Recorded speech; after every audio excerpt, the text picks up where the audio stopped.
Ankommer på færgen, let's go. Hvor er vi på vej hen? Det var fucking dårligt match. Men prøv at se, hvordan det er her. Det regner, det er dejligt. Let's go. 10 gange bedre. Godmorgen, drenge. Hvor er vi nu? Vi klatrer her. Under det taket. Hvad fanden er det? Hvorfor kom du fra? Ja, okay. Ja, vi Hvad fanden er det? Det er NTB, vi skal hakke bålet. Så er vi ankommet til Snusfri. Sikke en bål, hva'? Den er Vi er flot. her i Norge. Det er lækkert. Og der er myg. Jeg kommer til at blive et af de her myg. I said 5 in the morning. I wake up to fight for my yearnings. Fear in my mind is a warning. Pray to the one you're relying. I've been wandering all day. I tried to be fine, but I can't be. The noise in my mind wouldn't leave me.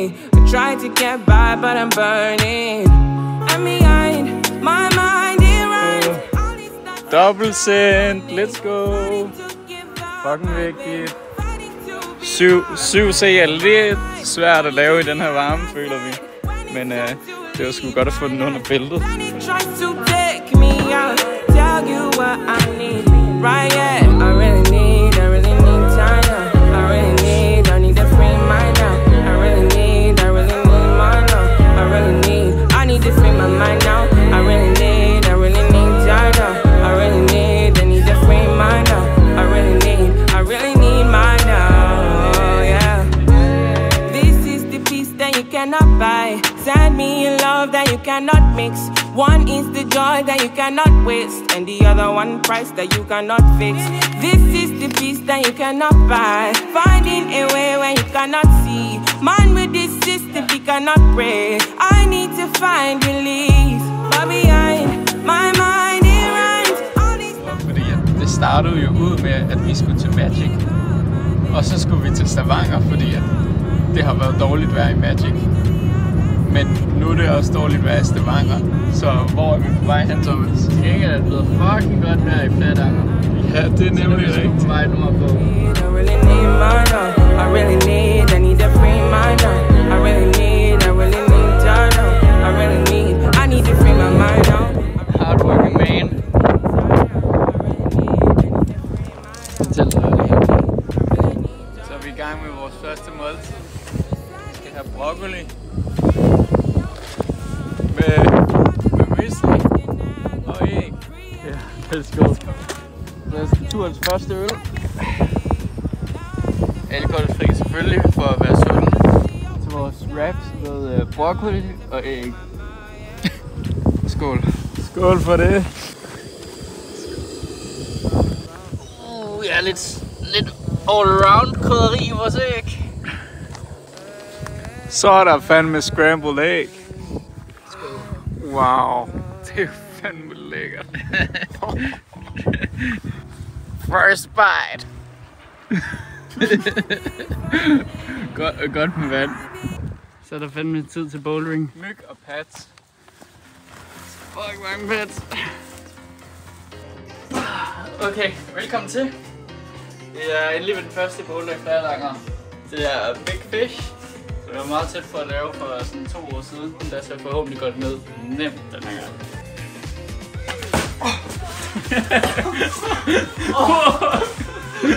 Åh nej, Tommy! Mit ballede.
Let's go. Vis kameraet. nakken. Kan du holde med den her?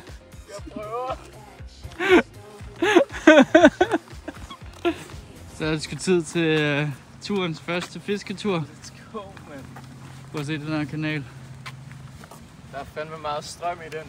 Det er helt hjernedødt. Oh shit. Okay, status er... Jeg sidder fast. Det bliver spændende at se, hvad det er. Øj, det er en torsk. Det er sgu en torsk. Op på stenen med den. Så langt op som muligt, fordi den kan godt hoppe af. Kom så, Nico. Bare gør det. Den lider, hallo. Jeg ved det, Det er synd godt, for jeg den. ved det godt. Men jeg skal jo nakke til det. Det er bare et hårdt fucking træk. Ja, 3, 2, 1. Nu. Igen. Ja, sådan der. Perfekt. Er den død? Ja. Er den død? Ja. Oh my fucking god, bro. Ja. Det er fucked. Okay. Så er vi kommet til Glasøsfeltet i fjellet i Flatanger. Det er fucking varmt. Der er røv mange fluer. Men er du dum nogle greb, mand. Prøv at se den her pinch. Wow. Han er fandme fucking flot, man.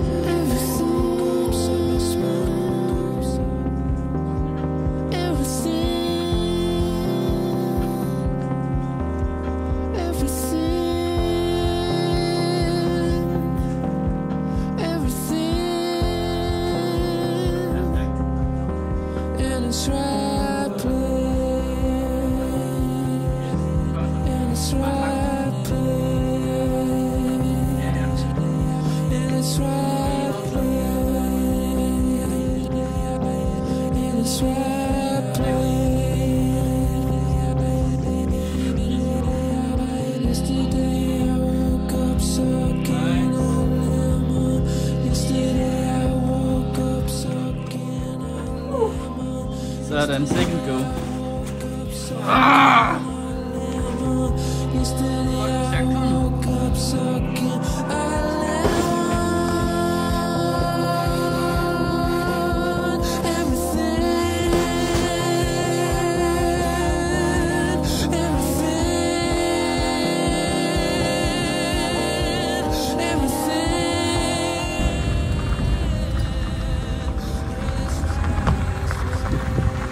Okay, hvad sker der her?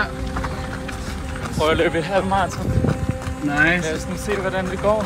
Vi har lige klatret hele dagen. Klokken den er 10 om aftenen. Du er en fucking psykopat. Vi ses om 2 timer.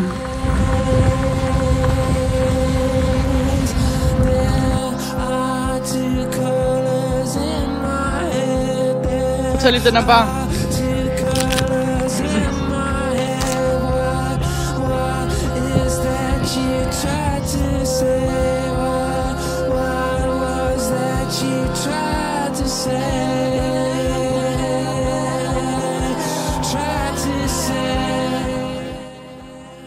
Status er, at vi har hviledag. Vi er ude og scout efter nogle boulders. Nicolas han er helt hakket efter en løb et halvmarathon i går. Det har været overophedet hele dagen, så det er godt, at vi lige har fundet en lille creek, hvor det er lidt koldt. Lidt køligt med vandet der. Jo, Thomas! Ja. Wow, hvad så der? Fuck, man. Syg boulder alligevel. Jeg kom lige ud af den her boulder, toppet ned. Det var fedt, Crazy. Nej, det der det er ikke boulder. Stemningsvideo. Stemningsvideo, det er fandme flot. Vi er lige kommet op på et bjerg her. Let's go. Og det ser bare magisk ud. Prøv at se.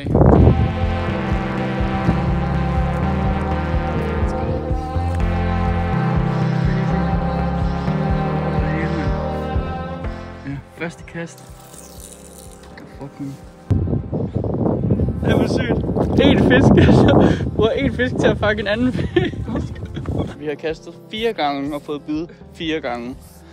Vi har smidt de andre ud, fordi de var for små. Nu har vi sat et større blink på.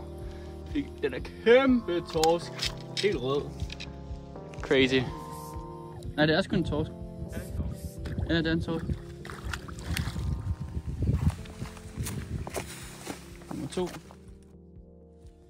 Så vi skulle vågnet. Hvordan stod den til, Nico? I går der spiste vi 3 store fisk. Vi fangede en rød torsk, en almindelig torsk og en lyr. Og det var fucking lækkert. Og nu er det fandme tid til at hakke big fish på et bag. Let's go. Done being the cycle.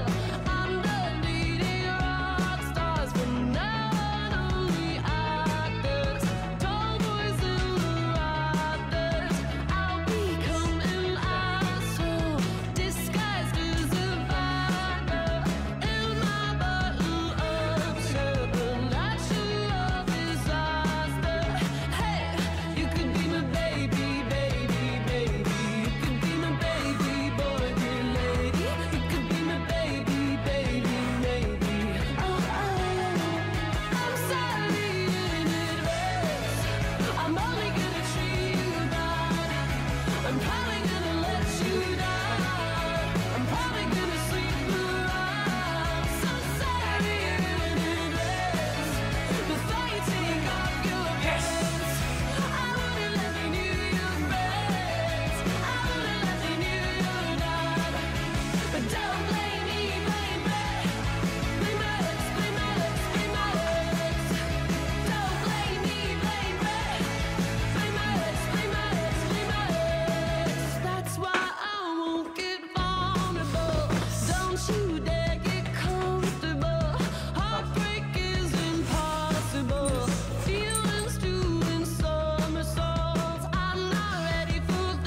Det er godt. Så kører vi fandme. Yes, man! Turens første sende. Fuck! Flot, man. Okay. Status er, klokken er næsten 2, mand. Det er post sendt af Big Fish fra Nicholas. Let's go. Nu er det fandme tid til pasta med æg. Ja, fuck man, vi er trætte. Der bliver sgu en dag derpå i morgen. Og det er crazy, at solen stadig er oppe. Det er jo helt vildt. Det bliver sgu ikke mørkere end det her. Nej. Let's fucking go. Solen skinnede helt vildt i går, men en dag der blæser det heldigvis sindssygt meget, så der er gode konge til at drikke myg. Nu er vi ved sindssygt sandbagget 8 dage. Det bliver... jeg skal nok gå ned alligevel. Life could be a dream, life could be a dream. Do do do do shaboom. Life could be a dream. If I could take you up to paradise up above. If you would tell me I'm the only one that you love. Life could be a dream. Sweetheart, hello, hello again. Shaboom, and open with me to get boom. Ding dong, ding dong, a lang, a lang, a lang. Oh, oh, oh, bip. A bip, a do, a dip. Oh, life could be a dream. If only all my precious plans would come true. If you would let me spend my whole life loving you. Life could be a dream, sweetheart. Every time I look at you, something is on my mind. If you do what I want you to, maybe we'd be so fine. Oh, life could be a dream.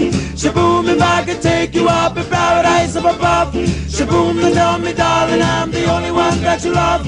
Life could be a dream. Sweetheart, hello, hello again. Shaboom, and open with me to get boom, boom.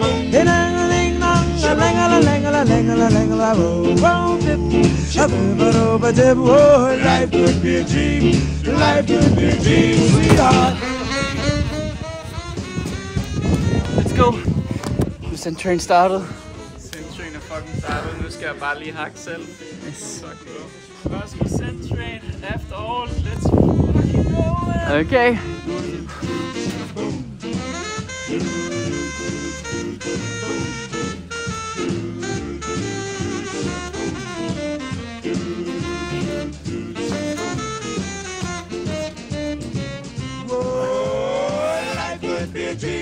Shaboom, if I could take you up in paradise up above.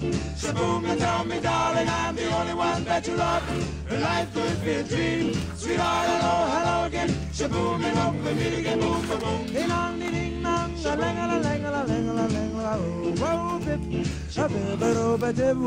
Life could be a dream. Life could be a dream. Nej bro, det var lige deroppe. Kæmpe el, hva'? Let's go. Så fik vi lige set en el. Let's go. Let's go.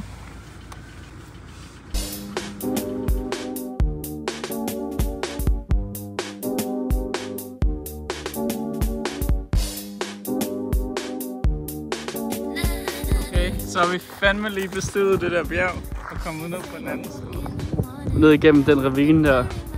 Det var en kamp. Det var lidt af en kamp, ja. Fuck, mand. Nu skal vi over til Flatangerhulen og se den. Kan I se, hvad vi står i? Det er Flatanger Cave.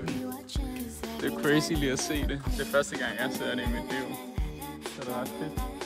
Den er kraftedeme stor, mand. Kraftedeme står virkelig imponerende. Så se, er det ikke... Der står en lille mand. Ja, det er crazy. Og man klatrer bare uendelig langt. Uendelig langt. Altså, vi står inde i hulen. Velkommen til den mørke side af Boulder Trips. Det er ventetid på gode conditions, ventetid på god hud og ventetid på en frisk krop. Så lige nu så er det lige stoppet med at regne, der er røv mange knot udenfor. Til gengæld så har vi god gammeldags bajer, alkoholfri selvfølgelig. bajer og telefoner og net. Let's go. Alt hvad vi har brug for. Oh shit! Upsi. Thomas spildte lige sin øl. To take my love away. When I come back around, will I know what to say? Said you won't forget my name. Not today, not tomorrow. Kinda strange, feeling sorrow. I got change you could borrow. When I come back around, will I know what to say? Not today, maybe tomorrow. Blev du bare masse I know you said before. Okay, hvad så bloggen? Velkommen til dagens første content. Situationen er sådan, at conditions er crazy i dag. Der er fucking lav temperatur, god vind, så det skulle tegne godt. Jeg har dog lige haft endnu en session på Big Fish og failede igen. Sådan er det, jeg faldt helt i toppen og pumpede fuldstændig ud. Jeg tror, at konklusionen er, at jeg er i lidt for dårlig form. Sådan er det også nogle gange. Det er sgu en del af livet. Nicolas, han er på sådan 7C'er, tror jeg, 7C plusser, som han skal prøve at flashe. Hvordan ser den ud, Nico? Den ser sgu rimelig fucking syg ud. Sådan virkelig syge underklings her, hvor du kommer op og bare hakker med bitte små fødder.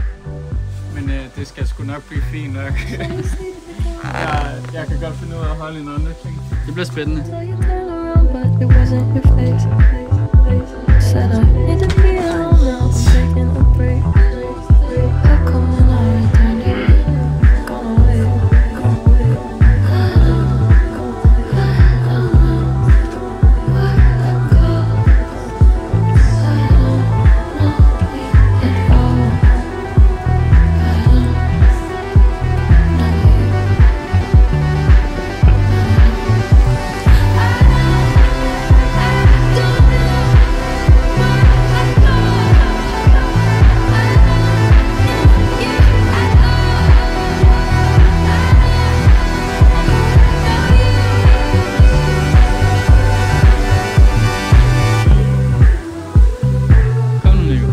Yes, let's go. Ja, fucking stærk.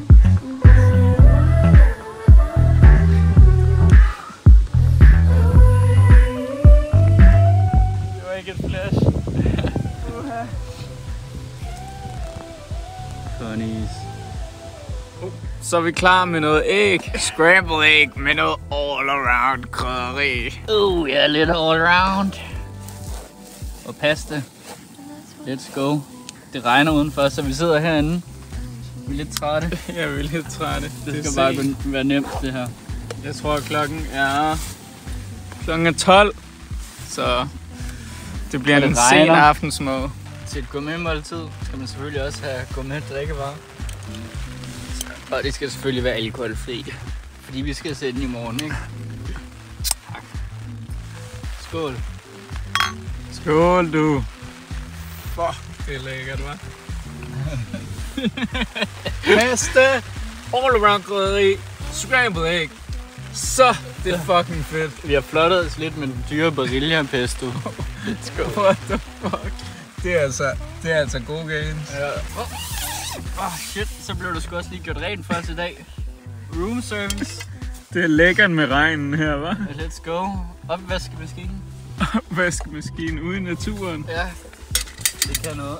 Så kommer der sikkert en masse ryger og spiser resterne i morgen. Det er perfekt. Let's go. Skål på den. Skål.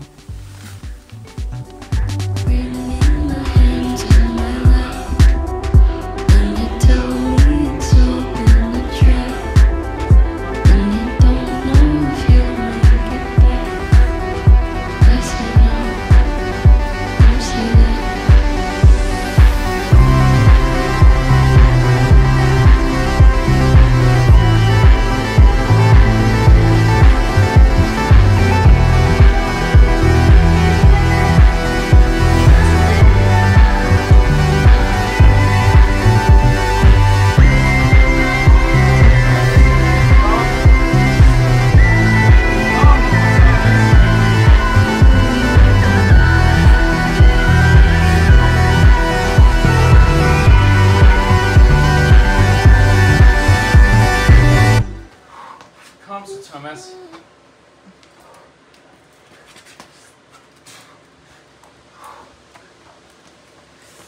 Kom nu.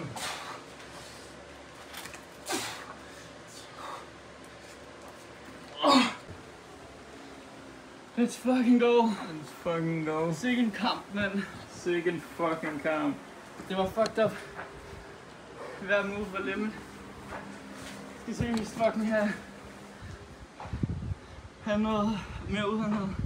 Jeg havde en chance tilbage. Det gik lige præcis. Du fik det fandme gjort. Fucking helt fucked, mand. Jeg var så pumpet. Det...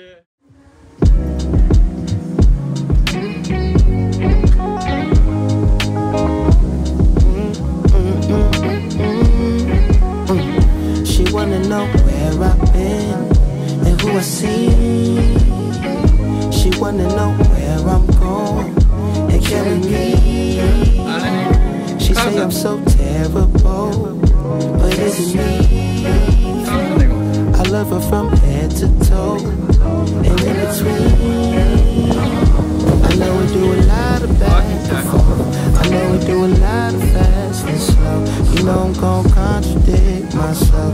I know you gon' ride it like a pro. I know you got a lot of faith in me. Okay, seriøst, grebene det her sted er fuldstændig hjernedød. Klippekvaliteten er fra en anden verden. Prøv at se den her pinch.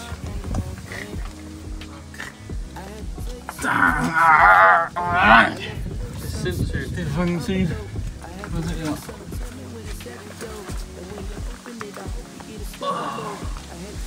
Nice. Det er den her. Let's go. Oh my god! Det er stor, den her. Crazy. What? Hvad så, bro? What the fuck, vi har fundet den! Den står bare lige der. Okay, så gik den væk. Hvor fanden? Kæmpe fucking hjælp, hva'? Chrome moves. Let's go. Let's fucking go. Hak. Hak. Hey bloggen. Hvad så der? Vi har lige kørt fucking 11 timer i går. Det var crazy. Vores hjerner er helt fried fra den tur, men nu er vi ankommet til vores sovested og vores morgensted, hvor vi spiser morgenmad og hygger lidt. Og så skal vi bare klatre Hyttepotamus her i Bohuslän, her i Heller. Det bliver fucking nice. Så har vi en god lille 5 timer til at køre hjem. Og det er sgu meget rart. Så dagen er clear, dagen er god. Solen er med os. Det var sygt blæsende i går og regnende i går. Det er derfor, vi er taget hele vejen herhen. Så ikke mere flatanger. She wanna know where I'm going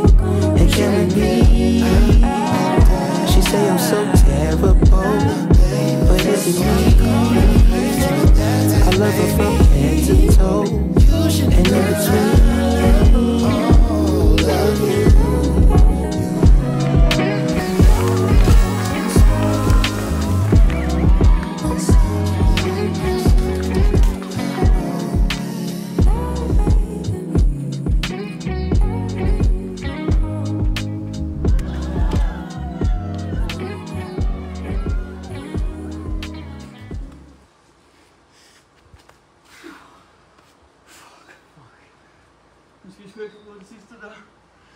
Det var lidt sketchy. Hvad skulle du ikke? Jeg har prøvet det sidste. Når jeg ikke lander på stenen, så... Okay, hvad så bloggen? Status det er, at vi er på vej hjem. Vi har lige været en smuttur i Heller, hvor vi fik klatret lidt. Vi fik prøvet den der hippopotamus sit-start, tror jeg. 8 dage. 8 dage, let's go. Det var, jeg fik desværre ikke sendt, men Thomas gjorde. Fik den sgu lige præcis. Let's go. Det var lidt varmt, men fuck it. Men alligevel en fucking god dag. Vi havde en lille bitte smule stress på, fordi vi gerne ville være hjemme før midnat. Men det skal sgu nok gå. Og nu er vi på vej hjem. Vi har cirka 3,5 timer foran os. Og det kører bare. Det har kraftedeme været en god tur. Kraftedeme været en god tur. Fucking sjovt, eventyr, god klatring. Det vigtigste. Hak, hak, hak. Let's fucking go.